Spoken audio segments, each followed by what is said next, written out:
Hello, everyone, and welcome back to Now We're Really Talking, a podcast where we deep dive into mental health challenges with the people who face them. In this episode, I'm joined by Elliot Colburn. As a political geek, it was incredibly exciting to record with Elliot, given he used to be an MP. In 2024, he said this in the House of Commons. Quick warning, this clip contains reference to suicide. In recent years, something like 6,500 people die in the UK each year due to suicide. And in 2021, I was nearly one of them. Luckily, my attempt failed. I was found by family members quickly. I received amazing care at St Helier and Springfield hospitals, didn't do any permanent damage, and was well looked after by the NHS in the months that followed. And I want to take this chance to say thank you to everyone who saved me, and sorry to my family and loved ones who I put through such an awful ordeal.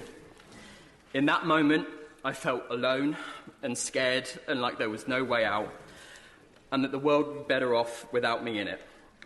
But I don't recognise that man anymore. I know that nothing is ever really worth that. Help really is out there, and I'm pretty awesome. Does the Prime Minister agree that one death by suicide is one too many? And will he send a message from the dispatch box today that whatever you're going through, you are not alone, that help is out there, and better days lie ahead? In this episode, we talk about the background to this clip, Elliot's mental health journey, and politics and mental health.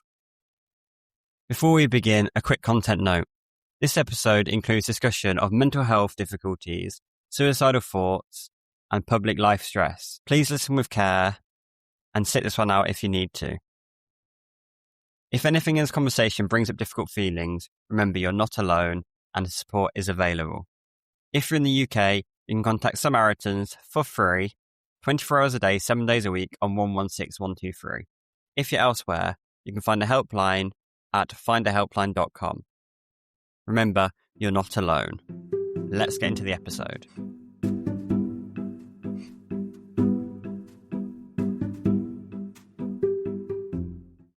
So, Elliot, thank you so much for joining me. How are you doing? My pleasure. I'm doing really well. Thank you so much for having me on. No, it's incredible. I'm big into politics and the intersection between my twin passions of politics and mental health. So, yeah, it's a real honour. And obviously, we've got a lot to talk about in terms of that intersection. But to start off with, people don't know who you are. How would you describe yourself to them? Now, that's very interesting. I've not been asked to do that before. So I suppose if you were looking for a CV, I was, until the last general election, a member of Parliament. I'm now very, very privileged to be working for the suicide prevention charity Samaritans, which obviously represents a cause that's very close to my heart. It's something that I spoke very openly about during my time as a member of Parliament with suicide and my own lived experience with that, but also how poor mental health can affect anyone and everyone, and why it's so important from a policy perspective to tackle that. In terms of how I describe myself more broadly, that is a very, very good question. Actually, I think you'd be better off asking my other half how he would describe me. I don't imagine he'd be as kind maybe to me than I would be to myself. But no, I'm also a bit of a politics nerd, and it is always been a big passion of mine. And even on the outside of Westminster, I still have a big passion for it.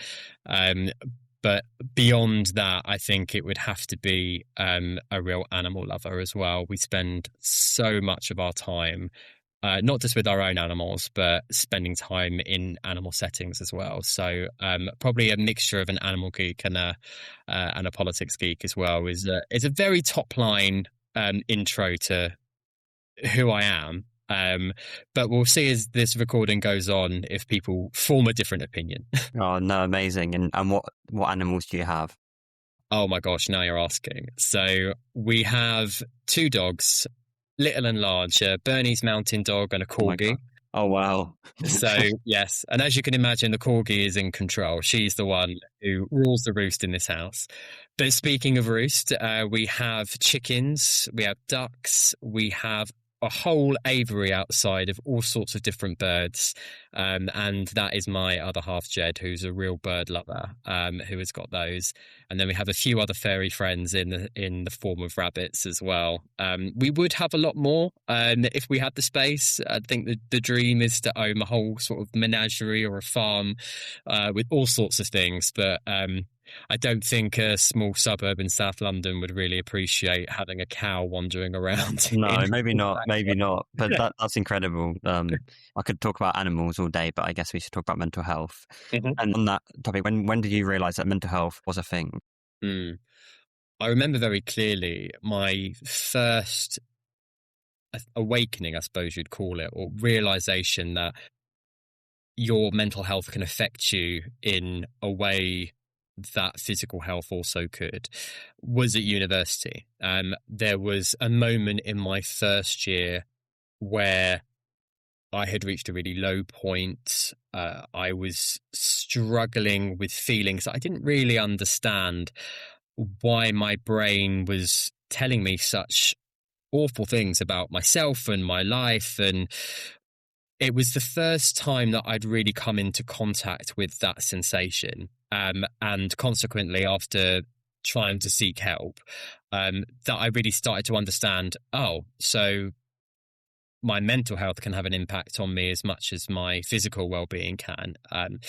That was thankfully a relatively brief episode, and didn't end up being something that stuck with me for too long. But that was really, I think, the first time that I'd come into contact with those feelings. And what did help at that point look like for you?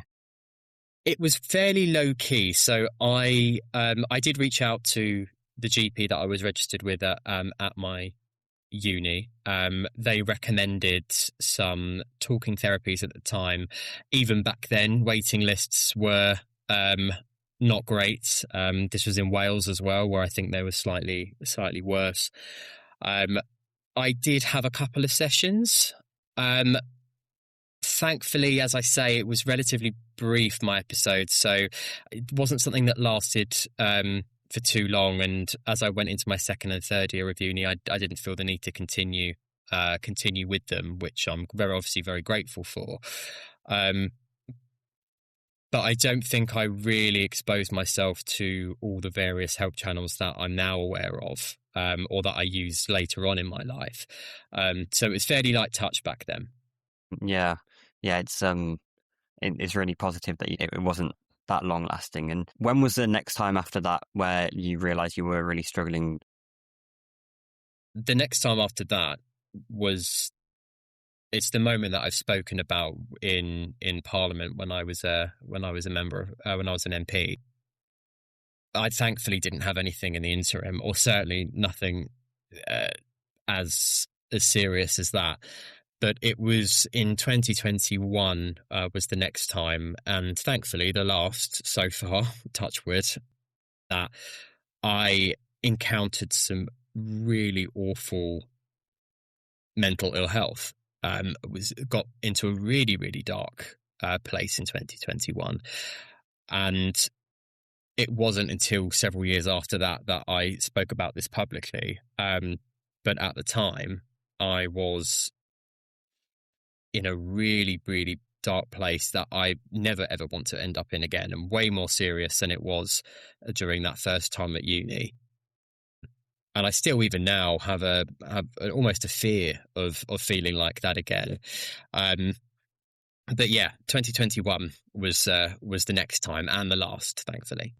Yeah, I think that fear is really interesting. I know that, I had actually around similar time, 2020, 2021, with COVID, and have OCD, and actually the worst thing now is fear and going back there, because I know how bad it feels, that endless pit. People might say, it's not the end of the world, but actually, that fear of it could be the end of the world. It certainly felt like it at the time. And it was always interesting in the aftermath of when I got up in Parliament and I told my story of making an attempt on my own life, and the treatment that I undertook in the months and the years that followed that. one of the most common questions I got asked by journalists at the time was, well, why did you feel that way? And it's always fascinated me with that question, because I think it was asked on the assumption that you could turn around and point to a single factor that, as with physical health, you can diagnose, treat, and move on from, in a way that just isn't possible for mental health.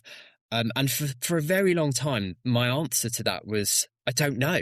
I really, really, really don't know. But what I do know, and what I remember, and I'm now very, very fearful of going back to, is how it made me feel. And how it made me feel was a sense of, yes, it is the end of the world. I cannot physically see a way out through the woods. I cannot see the wood from the trees, for want of a better analogy. And that feeling of almost helplessness, of being trapped, it's unbelievably frightening. And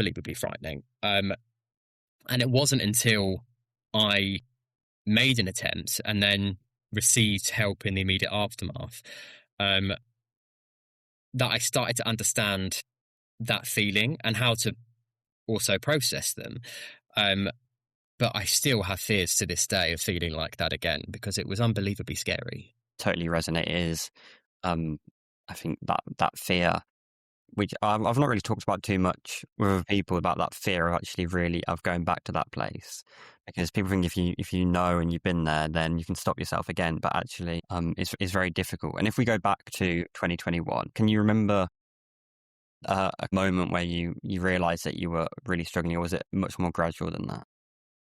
It was gradual. It was throughout the year that, now looking back, I can see that it didn't just start in December. It was December of 2021 when I made an attempt.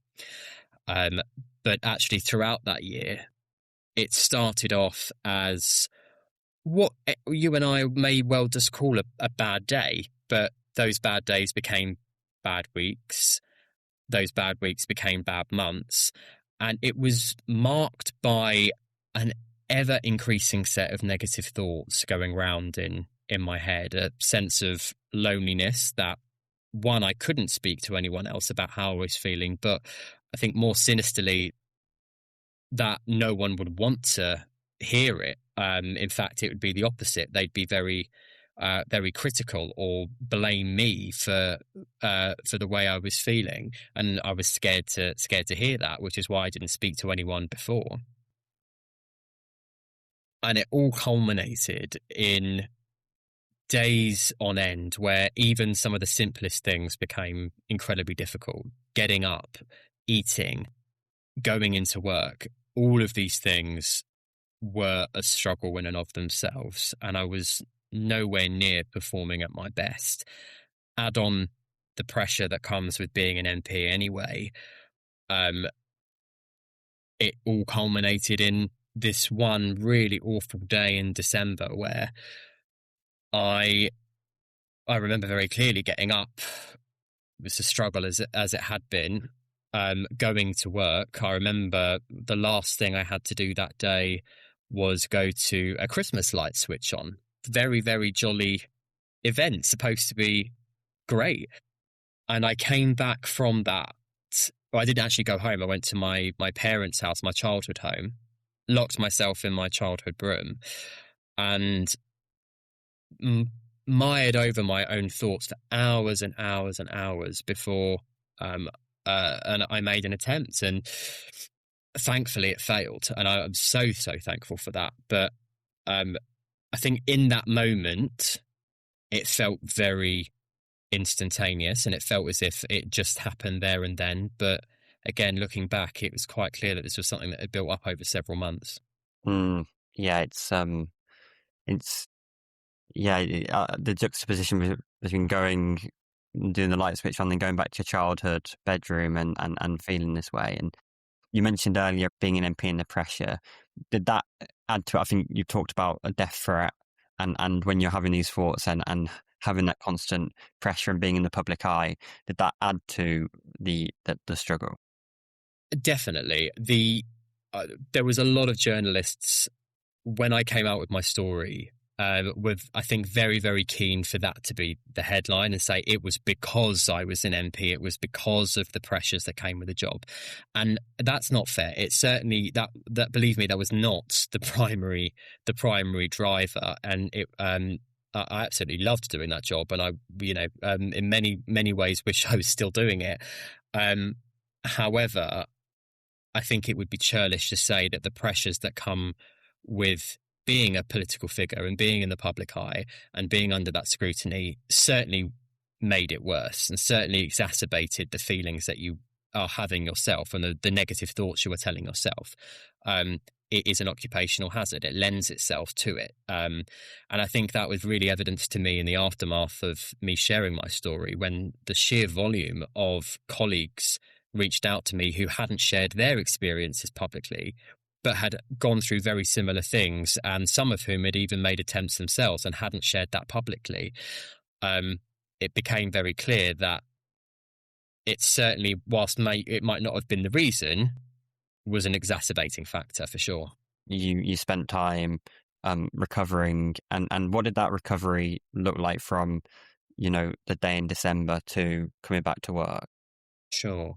The immediate thing was when I was found, a 999 call was made and I was taken to the local general hospital where I was assessed for any physical needs. Once that had been done, it then moved to psychiatric, and I was moved to the mental health hospital, which is Springfield Hospital in Tooting in South London, which is our closest here in Carshalton. It's the closest one to us. And I stayed there for, I think it was a couple of days, where I was assessed by various psychologists. I was given a bit of a treatment plan for the immediate term, and then eventually was allowed to go home when they were confident that there was a plan in place to release me into the community, for want of a better word. It's a very 80s, I think, phrase to say that, release to care in the community. But I think hopefully listeners will understand what I mean by that. So after going home, I was visited on a daily basis initially. And it was then once every 2 days, once every 3 days, once every 4 days, etc., and it eventually wound out by the community mental health team. Their job was to, one, check in on me more generally and just make sure that suicidal ideation wasn't returning, that the treatment that I was being given in that moment, which was, I was given relatively strong medication at the time, and I was put on cognitive behavioural therapy as well. They were just checking in to, one, make sure that was doing the trick, and it was, whilst these things are never quick, it was going in the right direction. And as they became more and more confident that was the case, they began winding down the support they were offering. And then as the months went by, the medication became ever less strong, and then eventually I came off it completely. And the same thing with the talking therapies. It was a case of doing them daily, then every other day, then weekly, every other week, once a month, etc., until I felt able. Some people, I acknowledge, either never will or it will take a lot longer, but I came off completely. I did return to work in the interim, so I did take a bit of time away, which as an MP isn't easy, because it's very noticeable if you're not turning up to work, because your voting record demonstrates that. People have expectations of you almost all the time. So I'm very, very grateful to the team who were working for me at the time, because they did do a phenomenal job at keeping things going. But I did start returning to work in 2022 after a few months, when I felt able to. And in many ways, going there actually, I think, helped and gave me purpose. I think if I'd have spent much more time at home, despite how well-meaning everyone was being, I think without having something to do, it probably would have made it worse. So actually having something to do and somewhere to go, whilst it can feel like a burden sometimes, in my recovery, it actually became a help. And then eventually returned to normal. It's, well, I hate the word normal, but you know what I mean in terms of work. But the treatment lasted longer than my return to work did. And I feel very lucky. I said this at the time, and I still feel it now. It's a story that I appreciate that not everyone gets. And that was one of the bits of feedback that I got at the time from people who had seen what I'd said in Parliament and reached out to share their experiences, was that for many people, they didn't get that level of care. And I'm always appreciative that my position at the time may have meant that all the right boxes were ticked and things were done by the book. I can't say that for certain. No one ever told me that was the reason. I'd like to think that everyone who lived in my area would have gotten the same level of treatment if they'd been through something similar. But certainly nationwide, that is not reflected. And I know that, and I'm very, very grateful for the care that I did receive, because it was excellent and I can't fault it. But it became very clear in the aftermath of sharing my story that was not something, that was not a pathway that everyone received. And I have to be acutely aware of that whenever I share my story, and make sure that at the time when I was a politician, that was something that I felt a sense of responsibility for trying to improve. And now I'm not. It's about sharing stories of hope to try and encourage people to seek help, because whilst it's not everyone's story, help really is available. And I think it's those stories of hope that I wish I'd heard at the time when I was feeling at my lowest. Yeah, just that one glimmer of hope can be so powerful to somebody. And just pick out something you said about coming off medication and limiting CBT and then finishing with it. I'm on medication. I have counselling every week, and it's. I know me and a lot of people are. You get nervous about coming off, and you've spoken about that fear of never going back. Was it difficult to make that decision to say no, I'm not going to take medication anymore? There was a sense of nervousness at the time. Yes, I think the phasing certainly helped. So even when I got down to the lowest strength medication, for example, it was a case of then breaking it up as small as you can, or doing it every other day, every third day, every fourth day, etc. So I think doing it in that way certainly helped, until it got to the point where, well, I'm not due another one for 3 months. So there's, I'm not going to put that in my diary. I'm just going to not take it. I think that certainly helped. But once I got to that point in my journey, it was nerve-wracking for sure, because you do worry that everything could come flooding back. And I think that's fairly common, I think, for a lot of people who have to undergo long-term health interventions, whether that's physical or mental. You will have a certain sense of nervousness about what your ailment is returning. And I think that's perfectly natural. For me, thankfully, it was something that was the right thing for me to do. But again, I always caution saying that isn't everyone's experience. Some people will have to undertake that for a lot longer than I did, some not as long. And for some, it might be something that they have to consider throughout a longer period of their life, rather than just measuring it in months and years. And I think that's always the key, is trying not to compare people's experiences like for like, because everyone, particularly when it comes to mental health, will have different experiences and different needs. And the only thing that I think does stretch across all of that is communication and talking. That I think is the only thing that I can say is uniform, either as a supporting tool, or frankly, something that will aid your recovery. Because if you're communicating with your professionals about what your needs and what your feelings are, you will hopefully, and in most cases do, get access to what you need. But you need to be able to communicate that. So it was nerve-wracking is the short answer. Thankfully it worked for me, but I appreciate that for not everyone will come off, or certainly not as quickly as I did.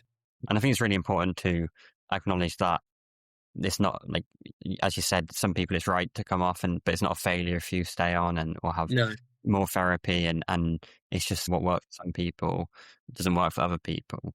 And it's really great to hear kind of that point.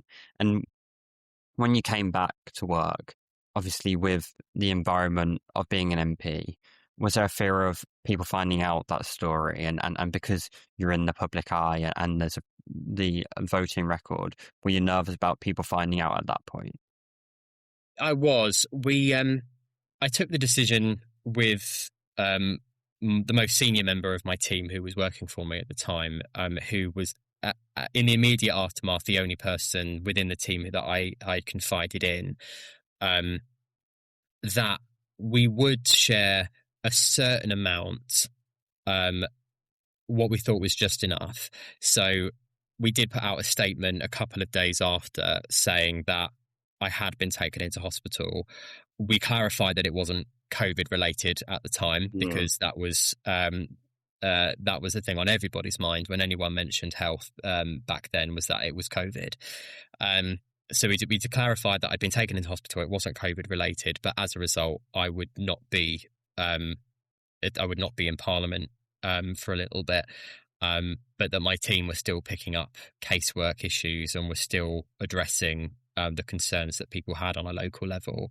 That much continued. And I think that was the right decision looking back, because I didn't get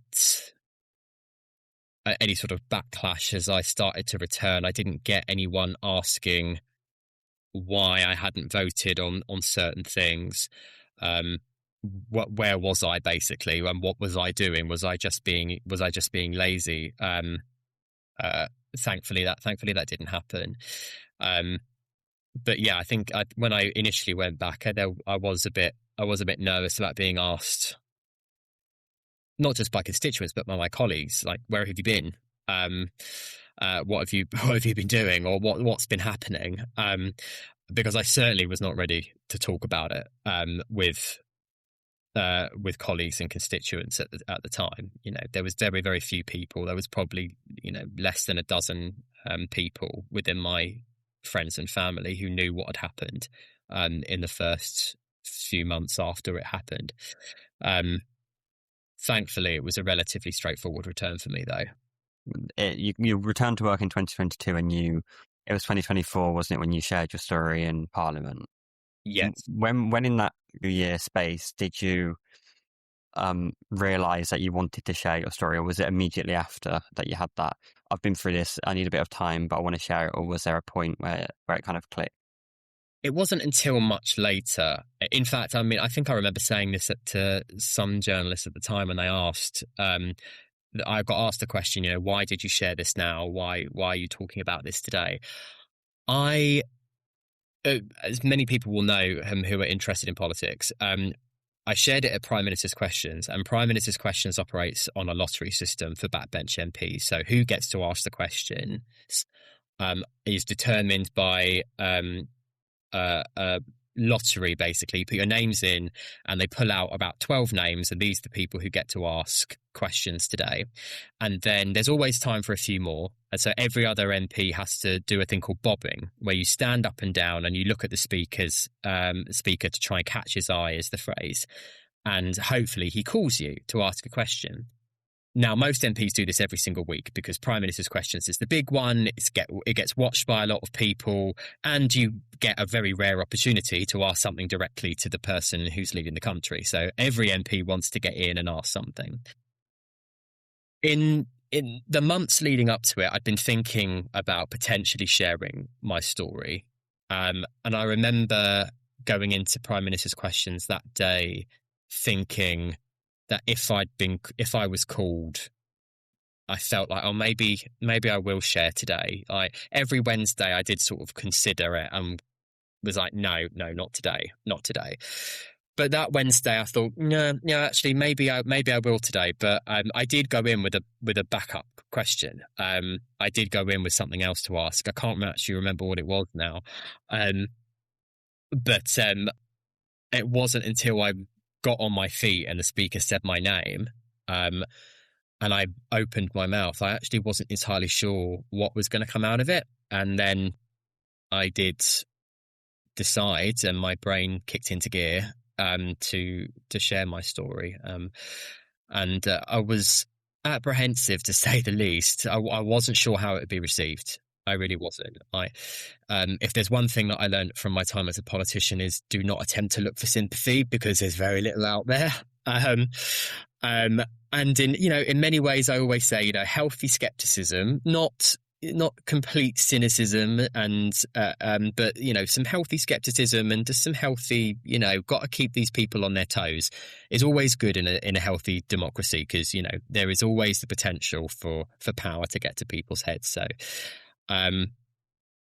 But some people do take that to the extreme. So I was nervous. I thought, oh God, what if this lands really badly? What if people, don't think this was a smart move? What if people think that I was wrong to share a personal story, or I was selfish almost to share a personal story and not talk about something else that people were concerned about? Thankfully, I had a really good reaction.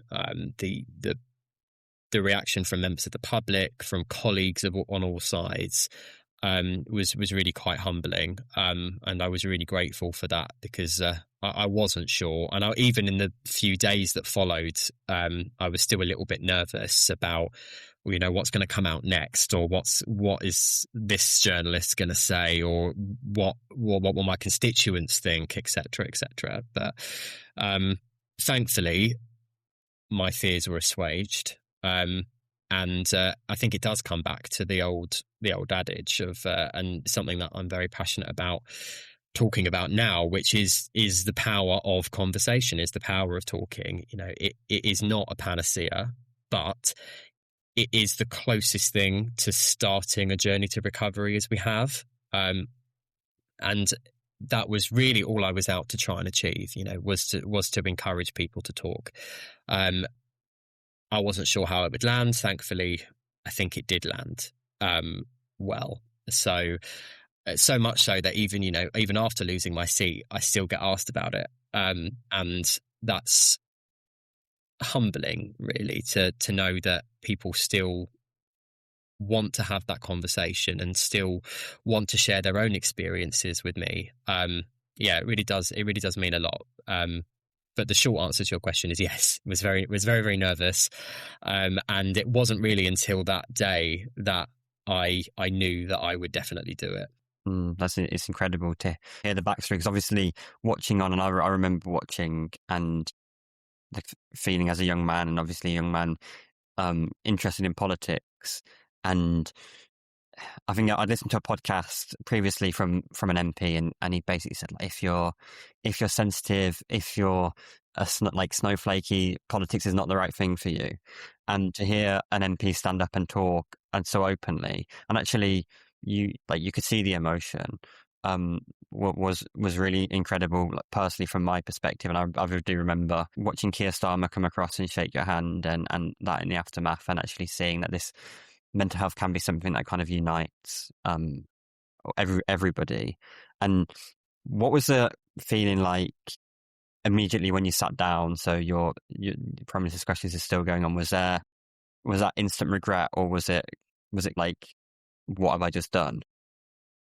It was definitely a little bit of what have I just done. I remember letting out probably the biggest sigh I've ever given in my life.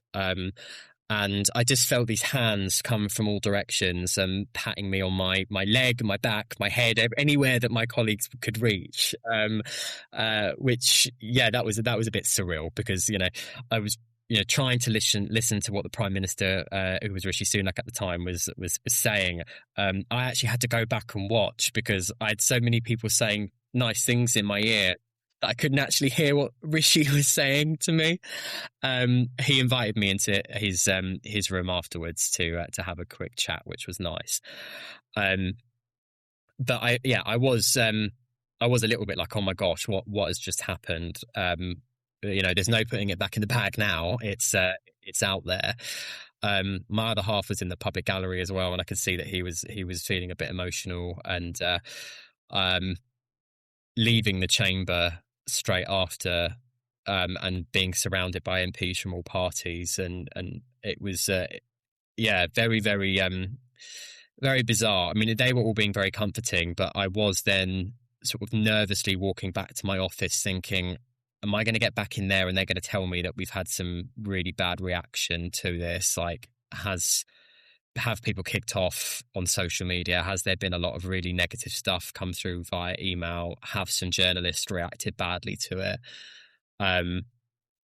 So yeah, I think it did take probably a good few days or maybe even a few weeks to sort of relax a little bit into it and feel as if, or know as if I'd made the right decision to share what I'd said. But immediately afterwards, it was some relief, but a fair bit of trepidation as well. Yeah, the only thing that I can compare it to is sharing my story on Instagram to my a couple of hundred followers, and that for me was huge. So I can only begin to imagine sharing it, in Prime Minister's questions, a packed chamber. It's incredible. If we fast forward, you said that you've luckily you've not got to the point again when you've really struggled, but you lost your seat in 2024, and I don't think there's any job that you kind of lose your job in the same way. How does that impact your mental health, losing the job you love and in that kind of way?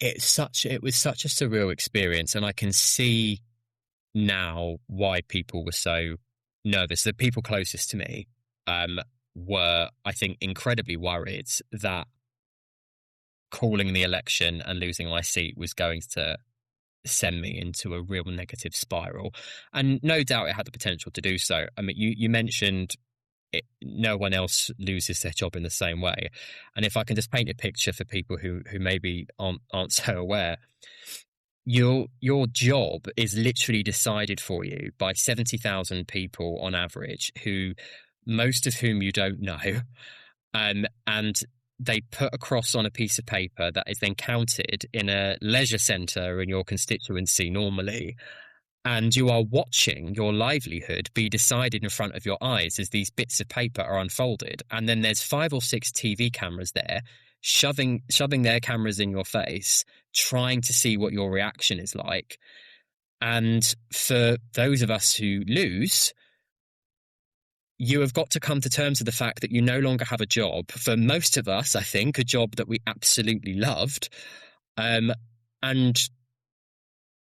everyone is staring at you for a reaction. And it does have the potential to set off something really, really upsetting you, because it is upsetting. I'm not going to pretend it was easy. It certainly was not.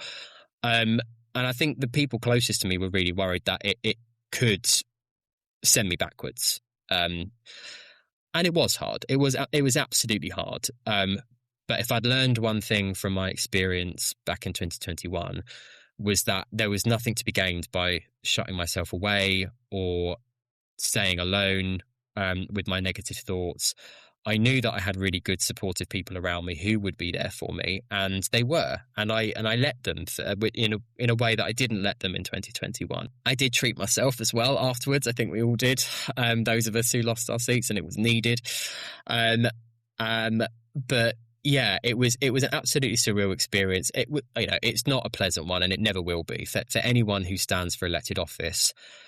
It's very different standing as a candidate and losing, but once you've stand as an incumbent and you lose your job, it's very, very different, and it's a very public, some would even call it humiliating, which it certainly has the potential to be, I think.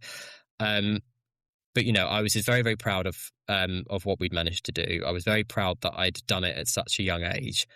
And the main thing I wanted to ensure was that I didn't go into that leisure centre at 2:00 in the morning. This is the other thing, it gets declared in the middle of the night. So you're exhausted. I wanted to make sure I went in with no regrets. And I think I did. I think the only thing is that I would still love to do it again. I absolutely would.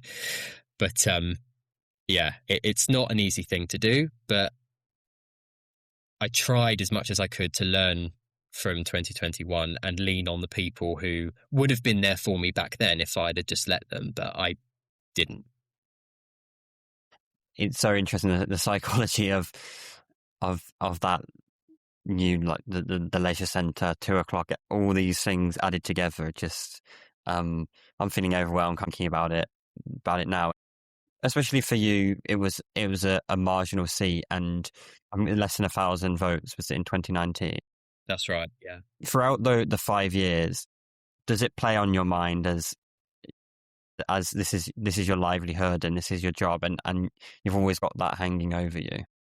It does, and I think as a first-time MP, I think first timers feel it the most because they haven't been hardened by having 2 or more elections. They're still a little bit in what you might call their idealistic era, and reality hasn't quite sunk in yet. There are many, many aspects of the job that I would think I would treat differently if I had the opportunity to ever do it again. Just in terms of, not in terms of how hard I worked, I was, always very pleased with my work ethic and what we managed to do, but just in terms of how I took it almost. Basically, how did I treat it? I treated it incredibly personally. I saw every negative email almost as a personal slight, when realistically that is politics. The party that you represent will not be everyone's cup of tea, and the politics you believe in will not be everyone's cup of tea, and some people will tell you that. But it's not a personal slight, or at least 9 times out of 10 it's not a personal slight. It's not because of you as a person. It really isn't. But I think sometimes I did let that sink in, and I saw that amongst a lot of my colleagues who were elected in 2019. They took things a lot more personally than some of the MPs who'd been there for 2 or more terms did. But I think that's just a question of experience and understanding. So I would certainly, I think, react differently now than I did back then. But, in a marginal seat in particular, I suppose we are living in very strange political times at the moment where can you actually say any seat is safe? Very bizarre things happening in UK politics at the moment. But certainly then, when you were sort of looking at traditional marginal versus safe seats, you do always think, well, how long is this going to last for? Can I turn this around? And I was against the Lib Dems, for example, and one of the things that was playing on my mind was they are very, very fierce campaigners. However, whenever an incumbent Liberal Democrat loses their seat, it normally stays with the new party for a long time.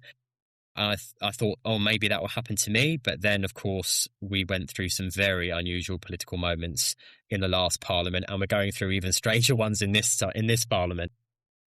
If I was to give any MP advice now, no matter how big or small their majority is certainly do not take it for granted. And the only thing you can do is your best. And that is my mindset. That is the mindset that I had going into the last election, was no matter the outcome, can you be proud of what you've done, and can you say that you've done your best? I felt like I could answer yes, so I think that provided me with a lot of comfort. And that's what I would hang on to if I ever did it again. Do you think more generally in terms of politics, the lifestyles, while there's high levels of stress, are there specific things that we can do to help those who are elected to maintain positive well-being? I think certainly when new MPs come on board, It's very difficult because I was asked this question again. This is a question I was asked a lot of the time, and I've had a lot more time to reflect on it now. I think when new MPs come on board, I think how you induct them and how you introduce them to the life they have taken on is very important. Part of me feels a little bit skeptical about saying that, only because it is so difficult to try and get across what it feels like, not what the job is, what sort of tasks you're going to have to complete, but what it feels like. I don't really know how you would ever be able to portray that in a induction package as you would in joining any other workplace. But I think there does need to be sort of some attempt to do that. Parliament does have a certain amount of support services in place, like the employee assistance scheme, on-site medical staff and things like that. And the political parties often have an extra layer that they have access to as well. So I do think there is recognition of it. I think there is also a worry that I have that there seems to be appetite for some who have asked me this question before, that actually what we need to do is look at if you can change the working patterns. Is there a way to do votes remotely or at more sociable hours? But I think at the end of the day, regardless of what happens, there are a few things that you're going to be unable to change. And one of those is the fact that we are going to be sending MPs from constituencies from all four corners of the UK. And unless you invent a teleport, you are physically going to be unable to commute back and forth every day. I do think for me, being a London MP, it was a lot easier because I got to go home every night. But of course, the majority of MPs don't. They stay in London away from their friends, family, their children, their wives, their husbands, their partners, their animals, everything in between, all of their home comforts. They spend 3 or 4 nights a week away from them for years on end. And that, I've seen that take its toll. That's why the divorce rate in Parliament is so unbelievably high. That's why it takes its toll on people mentally.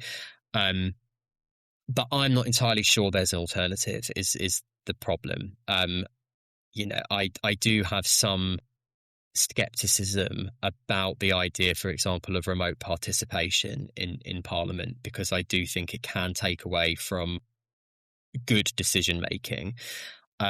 That is a debate that is raging on. You will find people who disagree with me on that, who think that is something that we absolutely must pursue if we are to try and make it a bit more friendly. But Parliament is, not Parliament, but politics is brutal. I'd like to say that there was an easy answer out there. I'd of course, I think part of that has to be the way that we treat politicians. But politicians do need to be held to account. Absolutely need to be held to account. Where we draw the line, I think the majority of people know where that line is, and they know where holding people to account falls into abuse. Some people don't. I'm not always sure that the authorities took that as seriously as they should do. If there was one complaint I heard a lot, was that there were people who were harassing, who were borderline threatening, or just completely threatening, and yet it was a real postcode lottery around the UK about whether or not the individual police forces or authorities were taking that seriously enough. I think that's one of the big things.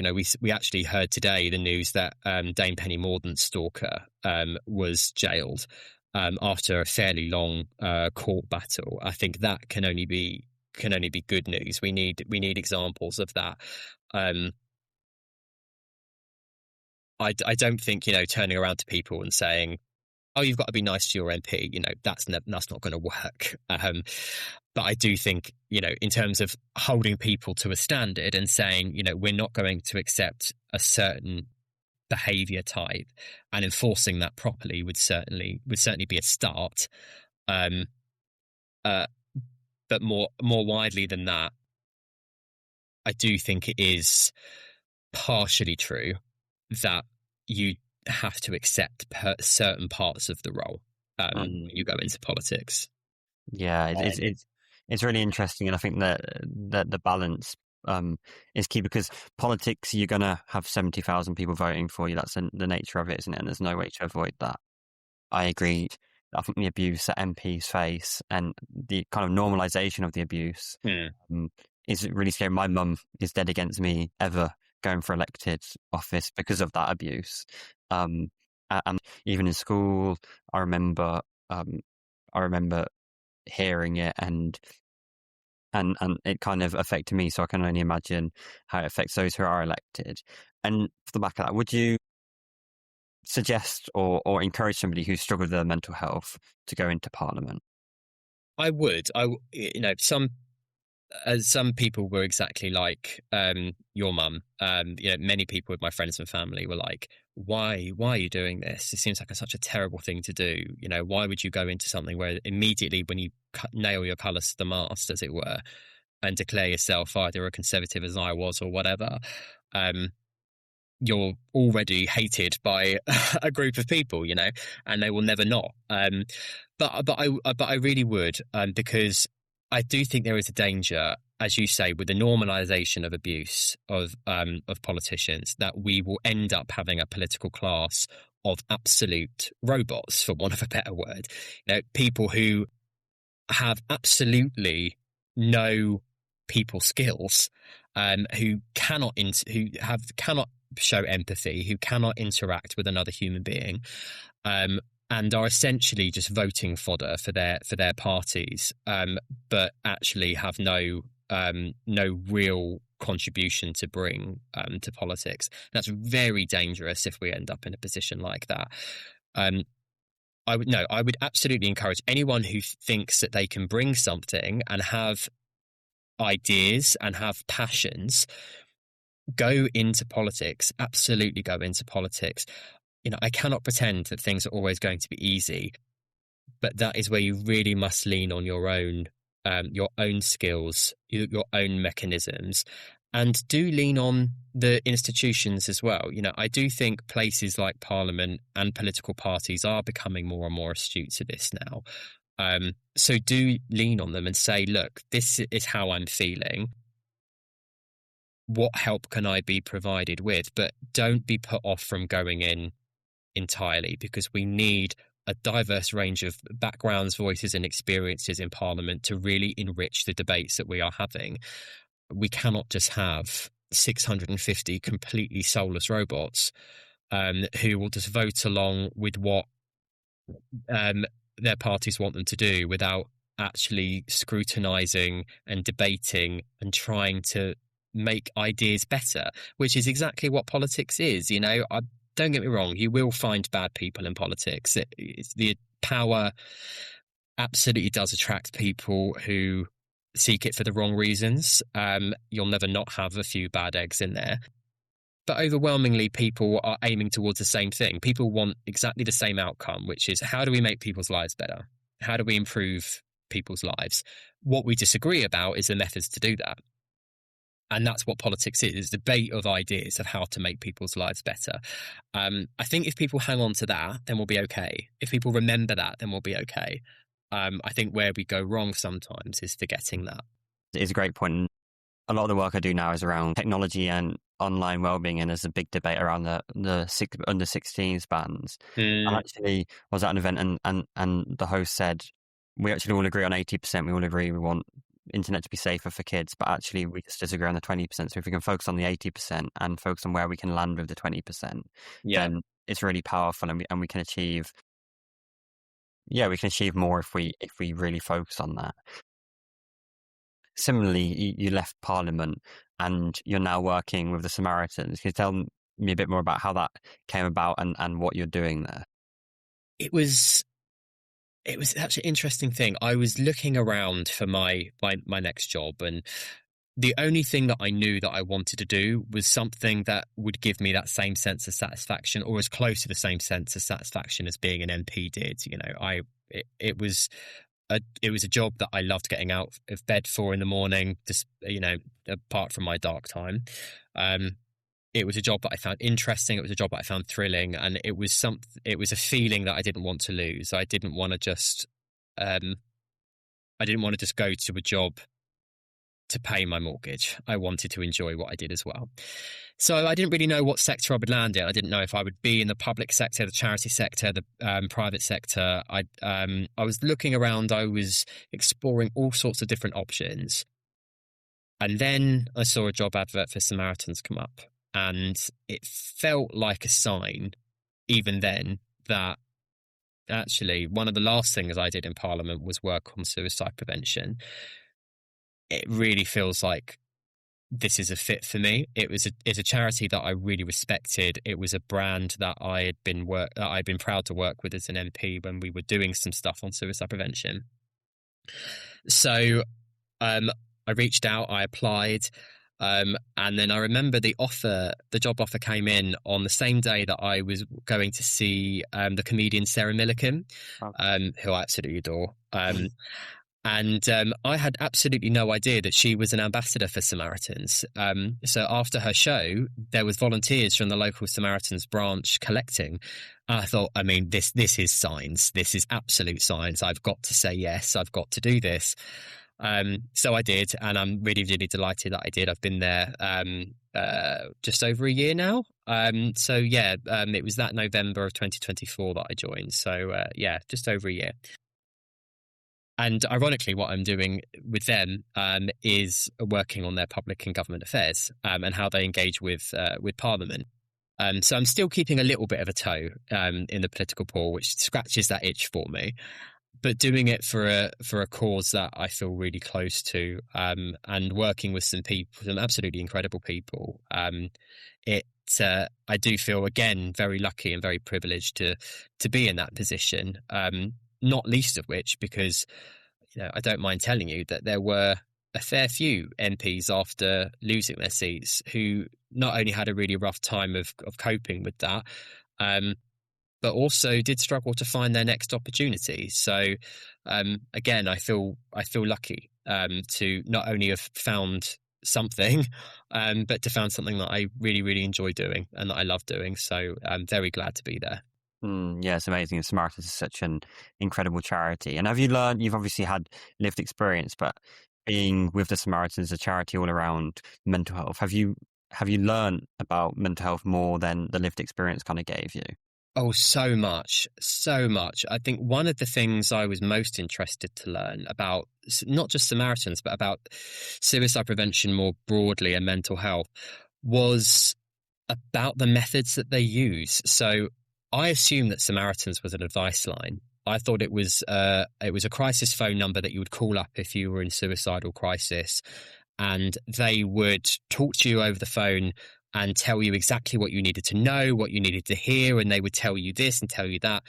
In fact, the model is almost the opposite, and it is very much, and I now spend half my time explaining this to people, but it's a listening service. It is not an advice line. And for me, it was so fascinating going on some of the introductions. I mean, the training course for a listening volunteer is incredibly extensive. It's longer, actually, than some NHS clinical training that's out there. That's how intensive it is, and quite rightly. But the model of actually actively listening to somebody, reflecting what they're saying back to them without giving advice and helping them come to their own mind in their own words. It's so fascinating to hear and actually incredibly difficult. I mean, my background as a politician, my natural instinct is to problem solve. So, I would want to be there saying, right, I would do this, I would do that. Let's go here, let's do this. And because I spent half of my time as an MP, obviously answering people's queries if they had a problem, and trying to solve the problem for them. And so actually not doing that and taking a step back and resisting that urge. There are some Samaritan staff who are also volunteers, but not all of us are. And I'm not one of them. I'm not a listening volunteer.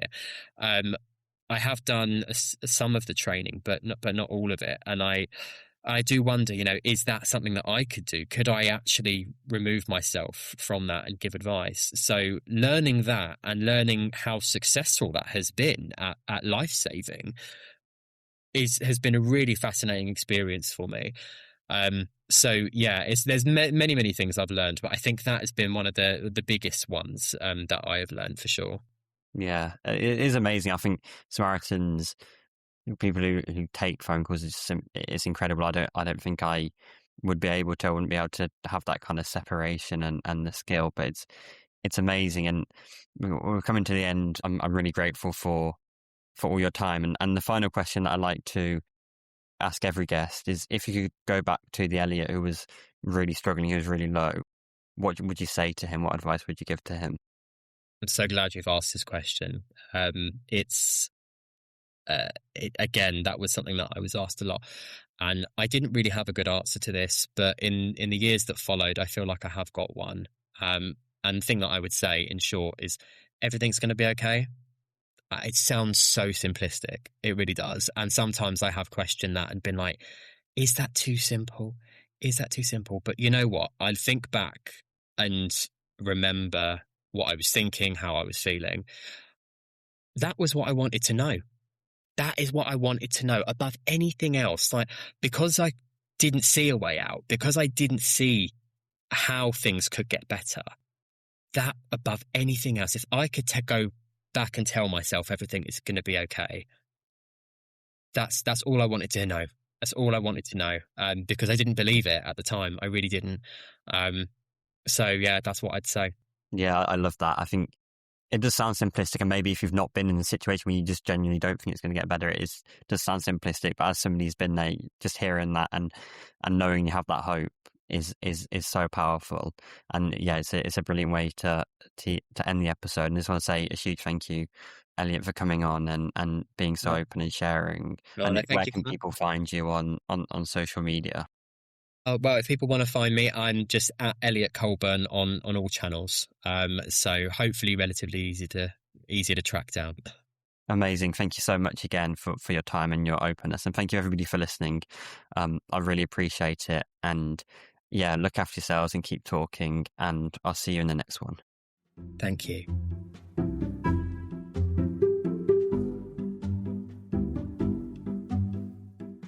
Once again, thank you so much for listening to Now We're Really Talking.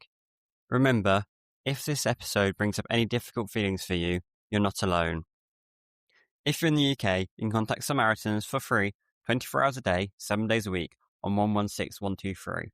Or if you're elsewhere, you can find a helpline at findahelpline.com.